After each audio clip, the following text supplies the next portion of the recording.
दिवसाची सुरुवात अशी बरोबर. पूर्वी आम्ही ट्रेनिंग सेशन जे घ्यायचो त्याच्यामध्ये एक लहान सेशन असायचा.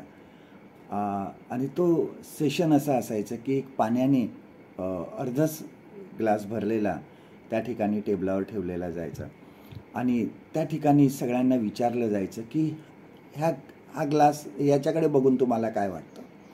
आणि बहुतेक लोक असं सांगायचे की हा ग्लास अर्धा रिकामा आहे. आणि पुष्कळ लोक त्यामधून असं बोलायचे की हा अर्धा रिकामा आहे. आणि खूप कमी लोक अशी असायचे की ते सांगायचे हा ग्लास अर्धा भरलेला आहे, हा अर्धा भरलेला आहे.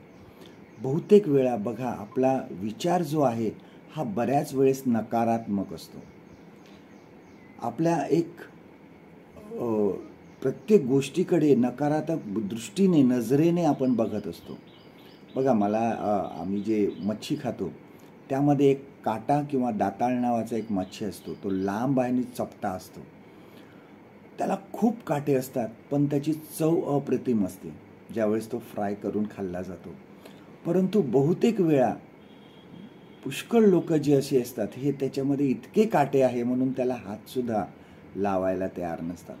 परंतु ती चव असते त्याची, ती खूप अप्रतिम असते. बघा, गुलाबाला काटे आहेत म्हणून सुद्धा अनेक जण गुलाबाला हात पण लावत नाही किंवा त्याच्या जवळसुद्धा जात नाही, असेही लोक काही आहेत. आपल्या जीवनामध्ये बघा सुद्धा असंच आहे की पुष्कळ लोकांना त्यांच्या जीवनाकडे नकारात्मक दृष्टीने पाहायची सवय लागलेली आहे. बघा, आपण जुन्या करारामध्ये इस्रायल लोकांबद्दल बघतो. नेहमी ते कुरकुर करायचे. 40 वर्ष त्यांना परमेश्वराने सर्व काही दिलं, अन्न दिलं, पाणी दिलं, त्यांचे वस्त्र कधी झिजले नाही, सर्व काही त्यांना आशीर्वाद दिले, अनेक चमत्कार त्यांच्या पुढे केले. परंतु तरीही ते सतत इस्रायल लोक कुरकुर करायचे. ते कुरकुर करणारे होते. सगळेच लोक तसे नसतात. बघा, काही लोक देवाने जे दिलं त्याच्यामध्ये संतुष्ट असतात. त्यामध्येच ते देवाची स्तुती करतात, त्याचे आभार मानतात.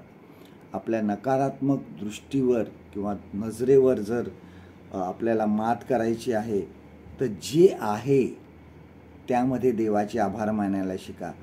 बऱ्याच जणांकडे तेही नसतं जे आज आपल्याकडे थोडंफार आहे. काट्याबद्दल तक्रार करण्यापेक्षा त्या सुंदर गुलाबाबद्दल देवाचे आभार माना. जे आहे त्याबद्दल देवाचे आभार मानायला शिका. जे नाही त्याबद्दल सुद्धा आभार माना, कारण कदाचित ते योग्य नाही म्हणून देवाने दिलं नसेल. आपले प्रसिद्ध कवी आणि लेखक जे सर्वांना माहीत आहे, गुलजार, ह्यांचं एक छोटीशी कविता त्यांनी लिहिली होती. त्याच्यातल्या काही ओळी अशा आहेत की शिकायते तो बहुत है तुझसे ए जिंदगी, पर चुप इसके लिए हूँ कि जो दिया तूने वो भी बहुतों के नसीब में नहीं है. आजचं देवाचं वचन आपल्यासाठी हे आहे. गणना ह्याचा 11वा अध्याय 1 वचन, नंबर्स चॅप्टर 11 and verse 1. मग लोक अरिष्ट प्राप्त झाल्यासारखे परमेश्वराच्या कानाशी कुरकुर करू लागले. ते ऐकून परमेश्वराचा कोप भडकला. परमेश्वर करो आजचा दिवस तुमचा आशीर्वादित करो.